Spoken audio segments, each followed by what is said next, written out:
এই হেয়ারস্টাইলটা দেখতে যতটা কিউট ততটাই সহজ।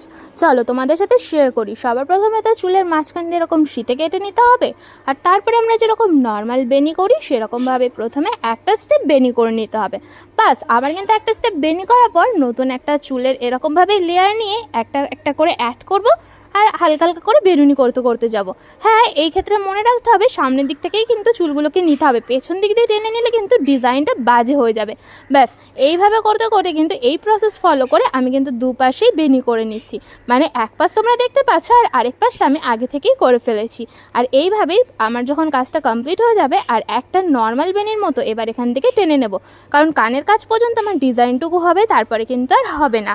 এবার এখানটাকে এই চুলটাকে একটুখানি ফুলিয়ে নেব। কিভাবে সেটা হচ্ছে বেনিটাকে একটুখানি সামনের দিকে আগিয়ে নিয়ে এখানে ক্লিপ আটকে দিতে হবে।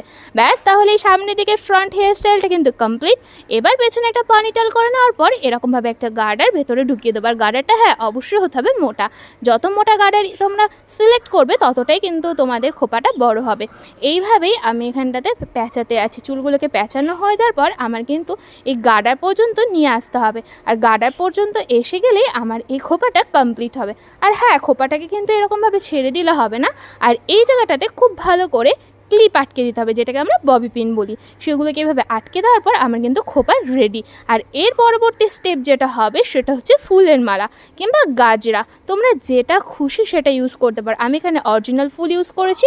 আর এই ফুলের মালাটাকে ভালো করে পেঁচিয়ে নেওয়ার পর এইভাবেই আমি ক্লিপ দিয়ে সিকিওর করে আটকে নিয়েছি। ব্যাস, আমার হেয়ার স্টাইল রেডি। তোমরাই এবার কমেন্টে বলো হেয়ার স্টাইলটা তোমাদের কেমন লাগলো।